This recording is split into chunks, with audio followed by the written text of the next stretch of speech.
कपड़े धोने वाली बहू। शादी के पहले से ही विभा को कपड़े धोने का बड़ा शौक था। कभी नल के नीचे तो कभी तालाब के पास। अरे मेरी नीली वाली लुंगी नहीं दिख रही है। विभा की अम्मा, कहाँ रखी है लुंगी? अरे वो तो विभा ने परसों ही धोकर रखी थी आपकी अलमारी में, देखो वहीं होगी। वो ना मैंने आज धो दी, मुझे लगा कि गंदी हो गई होगी। अरे कैसे गंदी हो गई थी? उसे तो मैंने पहना भी नहीं। हे भगवान, इस लड़की के कपड़े धोने की आदत से परेशान हो गया हूँ मैं। जितना तो घर में राशन नहीं आता, उससे कहीं ज्यादा डिटर्जेंट पाउडर का खर्चा है। इसकी शादी करवा दो, शादी जाए अपने घर में ही करे काम, फिर चाहे घर के कपड़े धोने हो या पूरे गांव के। हाँ ठीक बोल रही हूँ, देखता हूँ मैं कोई लड़का। वो दिन भी आ जाता है जब विभा को देखने लड़के वाले आ जाते हैं। लड़की मुझे अच्छी लगी। होने वाली सास कहती है, बेटी अगर कुछ पूछना है तो पूछ लो। वैसे तो हमारी लड़की बहुत ही शर्मीली है, जो बोल दो वो मान लेती है, इसे क्या पूछना होगा। अरे कैसी बात कर रही हो माँ, मुझे इन लोगों के घर रहना है, सवाल तो कई है। हाँ हाँ बेटा, पूछ लो ना, क्या पूछना है। आप लोगों के घर कपड़े कौन धोता है? सास का मुंह बन जाता है। देखो, अगर तुम ये कहना चाहती हो कि तुम्हें कपड़े धोने नहीं आते तो सुन लो, कपड़े मैं ही धोती हूँ, लेकिन तुम्हारे आ जाने के बाद मैं रुमाल तक नहीं धोऊंगी। अरे चुप रहना भाग्यवान, बहू बेचारी घर आई नहीं, उसे डराना शुरू कर दिया। वो क्या है ना बिटिया, अभी तक तो ये कल्लू की माँ ही धोती थी, लेकिन अब तुम्हारे पापा तो दहेज में वॉशिंग मशीन देंगे ही। तभी विभा की माँ बोल पड़ती है, सवाल भी पूछा तो क्या। वैसे भाई साहब, मशीन की तो फिर भी कपड़े धोने की कैपेसिटी होती है। मतलब जो बिटिया दे रहे हैं ना विभा, इसे कपड़े धोने का बहुत शौक है। ये आप लोगों के क्या, आस पड़ोस गांव मोहल्ले सबके कपड़े धो दे और उफ तक ना करे। बाहर देखा नहीं आपने कितने कपड़े सूख रहे हैं?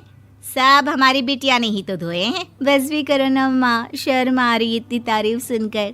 और तो और एक दाग निकाल कर दिखाओ तो मान जाऊं। हाँ अच्छा, माफ करना बेटा, मैंने गलत समझा। हमें तो रिश्ता बहुत पसंद है। और ऐसे जुड़ जाता है रिश्ता कपड़े धोने का शौक रखने वाली विभा का। उसकी शादी हो जाती है कोयला फैक्ट्री में काम करने वाले कल्लू के साथ। शादी के बाद अचानक विभा चिल्लाती हुई सास के पास आती है। सासू माँ, अरे सासू माँ कहाँ है आप? ये तो धोखा है, धोखा दिया आप लोगों ने मुझे। इसे ससुर के चक्कर के बारे में पता चल गया। अरे तो उसमें तुझे क्यों धोखा मिला है? अरे नल में पानी नहीं आता, कपड़े कैसे कब धुलेंगे? अच्छा, तू पानी नहीं आ रहा उसकी बात कर रही है। तो आपने क्या सोचा? कुछ नहीं। अच्छा, तेरी माँ ने कहा था कि कपड़े धोने का शौक है तुझे, याद आया मुझे। शौक बोलकर कपड़े धोने वाले मेरे जुनून को कम ना आके सासू माँ, कपड़ा धोना मेरा गुरूर है। तभी पति भी वहाँ आ जाता है। अभी मैंने इसे सनी देओल की फिल्म दिखाई है, उसी के डायलॉग मार रही है माँ। अच्छा सुन, साफ साफ बता रही हूँ, पानी सुबह 4 से 6 और शाम को 10 से 12 आता है, समझी? विभा टाइमिंग सुनकर हैरान हो जाती है। ये क्या भूतों का मोहल्ला है? सुबह 4 बजे उठकर कौन कपड़े धोता है? 4 बजे टंकी में पानी जाता है, फिर सारा दिन धोना ना, किसने मना किया? अरे कैसी बात कर रही हैं? 200 लीटर की टंकी में कितने कपड़े धो लूंगी मैं? सुबह ही उठ जाऊंगी मैं। अब क्या था, विभा सुबह 4 से लेकर रात के 12 बजे तक कपड़े ही धोती रहती। एक रोज सास पड़ोस से निकलकर कहीं जा रही होती है कि साथ वाली कहती है, हाँ कल्लू की माँ, जरा ये बताओ कि 2 साड़ी है, 2 ब्लाउज और एक पेटीकोट और एक नाड़े वाला लंबा कच्छा। हाँ तो? अरे तो क्या, कितना लोगी धुलाई ये बताओ। धोबन दिख रहे हैं हम क्या? हमारे पति सरकारी नौकरी से अभी रिटायर हुए हैं और बेटा सुपरवाइजर है कोयला फैक्ट्री में।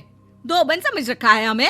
हाय रे कल्लू की अम्मा, माफ कर दो, वो तो मोहल्ले में यही सब बता रहे थे कि तुमने बहू को कपड़ा धुलवाने के काम में लगा दिया है। सास को पड़ोसन की बात सुनकर गुस्सा आ जाता है। वो घर पहुंचती है जहां घर के बाहर ही इतने सारे कपड़े सूख रहे होते हैं जितने कि किसी धोबन के घर पर। अरे ओ कल्लू की दुल्हन, बाहर निकल। माँ जी यहीं आ जाओ, बाथरूम में चादर धो रहे हैं हम। अरे अभी हम धोते हैं, तुमको बाहर निकलो। ये आस पड़ोस वाले बोल रहे हैं कि हम बहू से कपड़े धुलवा कर उसे कपड़ा धोने वाली बना दिए हैं। अरे छोड़ो ना माँ जी, किन लोगों की बातों में आती हो? आस पास के लोगों का तो काम ही होता है कि वो किसी तरह सास बहू को लड़ा दे।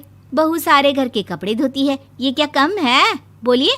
सास को भी लग जाता है कि वो बहू का ये सनकीपन नहीं छुड़वा सकती, इससे अच्छा है कि खुद ही चुप हो जाए। एक रोज सास और बहू मंदिर जाते हैं, जहाँ सास की साड़ी वहाँ खड़ी भीख मांगने वाली से मिलती है। माँ जी क्या बात है, आपकी साड़ी उस भिखारन से कितनी मिल रही है ना? हाँ हाँ देखो तो, दोनों की साड़ी मिल रही है। क्या बात है कल्लू की अम्मा, तुम खुद को तो अफसर की बीवी बताती हो और ऐसी सिंपल सी प्लेन साड़ी पहनकर घूमती हो। सिंपल और प्लेन नहीं है ये साड़ी। तो क्या सोने के धागे से फूल बने हैं? कुछ भी सासू माँ, कुछ भी। हाँ बने थे इस साड़ी में सोने के धागे से फूल। मेरे पति लेकर आए थे मद्रास से स्पेशली मेरे लिए 10,000 की।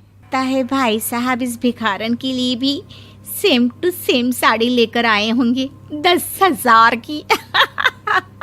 सास उस वक्त तो कुछ नहीं कहती, लेकिन बहू के साथ घर आती है और अलमारी से एल्बम निकाल कर लाती है। ये साड़ी देख रही है, ये वही साड़ी है जिसे मैंने अभी पहना था। इस साड़ी में ये जो चमकदार फूल दिख रहे हैं ना, ये सोने के धागों से काढ़े गए हैं। लेकिन तू लोकल वॉशिंग मशीन ब्रश से घिस घिस कर सारे फूलों को निकाल कर साड़ी प्लेन कर दी। मुझे माफ कर दीजिए सासू माँ। और तो और, जब मैंने तुझे तेरी गलती के लिए कुछ नहीं कहा, लेकिन तूने तो सबके सामने मेरा मजाक ही बना दिया। क्यों? बहू को समझ में आ जाता है कि अब से उसका कपड़े धोना बंद।